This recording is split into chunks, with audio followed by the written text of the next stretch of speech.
Guys, বংকুড়ি প্রিয়াঙ্কার চ্যানেলে সকলকে সুস্বাগত। আজ আমি একটি রেসিপি তোমাদের সঙ্গে শেয়ার করতে চলেছি। দেখে না এই ফ্রেঞ্চ ফ্রাইটা কীভাবে বানাবো। ফ্রেঞ্চ ফ্রাই বানানোর জন্য প্রথমে আলুগুলোকে একটু মোটা মোটা করে কেটে নিয়েছি, আর কাটাটা হবে একটু লম্বার উপর কেটে নিয়েছি। আর এখানে জল গরম করতে দিয়ে দিয়েছি 1400-তে, ইন্ডাকশানে করছি সেজন্য 1400-তে জল গরম করতে দিয়েছি।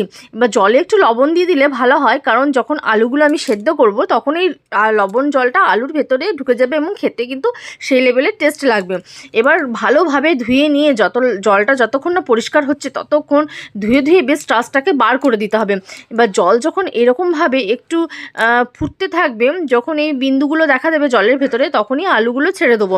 এবং আলুগুলো ছেড়ে দেওয়ার পর বেশিক্ষণ কিন্তু আমি জলে সেদ্ধ করব না, বেশ 2-3 মিনিট, বড়জোর 5 মিনিট জলে এইভাবে সেদ্ধ করে নেবো। জলে যখন এইভাবে সেদ্ধ হতে থাকবে তখন মাঝে মাঝে একবার করে নাড়িয়ে দেখবো যে কতটা সেদ্ধ হয়েছে না হয়েছে।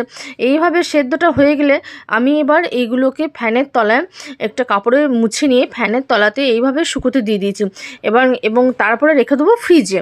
আর ফ্রিজে যতক্ষণ, ফ্রিজে প্রায় 1 ঘন্টার মতো ছিল, আমরা মনে করলে তার বেশিও রাখতে পারেন। এবার ফ্রিজে রাখার পর তারপরে আমি সেই টাইমটাতে একটু মশলা করে নিচ্ছি, যে মশলাটা তার উপরে দেবো একটুখানি কাশ্মীরি মির্চ, গোলমরিচ গুঁড়ো এবং একটু লবণ দিয়ে দিচ্ছি। এই মশলাটাই হবে ফ্রেঞ্চ ফ্রাই মশলা। এর সাথে একটু টক মিষ্টি ঝালের জন্য আমচুর পাউডারও দেওয়া যেতে পারে, সেটা অপশনাল, আমরা মন করলে দিতেও পারেন এবং নাও দিতে পারেন। আমি এই মশলাগুলো দিয়ে এবার ভালোভাবে এগুলোকে মিক্স করে নিলাম। তারপরে যখন আমি এই আলুগুলোকে ফ্রিজ থেকে বার করলাম তখন অনেকটা ড্রাইনেস চলে এসছে। এইরকম অবস্থাতেই কর্নফ্লাওয়ারটা মাখিয়ে নিয়ে তাড়াতাড়ি করে এবার ভেজে নিতে হবে। এবার তেল গরম হওয়ার পর আমি এইভাবে ভেজে নিলাম। প্রথমে 1 কোট ভাজা হবে এবং হালকা করে ভাজা হওয়ার পর এইগুলোকে তুলে নিতে হবে এবং দেখতে হবে যে কতটা সেদ্ধ হয়েছে না হয়েছে। তখন দেখলাম যে 70% অন্তত ভাজা হয়ে গেছে। এরকম 70% ভাজা হওয়াতে এইগুলোকে তুলে রেখে দিতে হবে।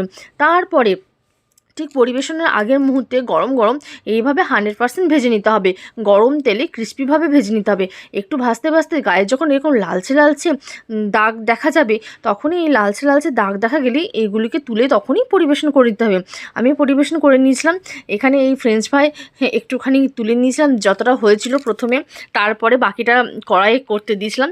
তখনই আমি এইগুলোকে টেস্ট করে দেখার জন্য একটু মশলাটা মাখিয়ে নিয়ে টেস্ট করে দেখলাম। আপনারা হয়তো বুঝতে পারছেন না কতটা ক্রাঞ্চি আওয়াজটা হচ্ছিল, কিন্তু যথেষ্ট ক্রাঞ্চি আওয়াজটা হচ্ছিল। যতক্ষণ না এই ক্রাঞ্চি ভাবটা আসবে বা ক্রাঞ্চি আওয়াজটা যতক্ষণ না আসবে ততক্ষণ কিন্তু ভেজে যেতে হবে। ঠিক টেক্সচারটা দেখে আশা করি আপনারা বুঝতেই পারছেন এইরকমই হবে। আর আমার চ্যানেলে ভালো লাগলে চ্যানেলটিকে অবশ্যই আপনারা কিন্তু লাইক করবেন, শেয়ার করবেন এবং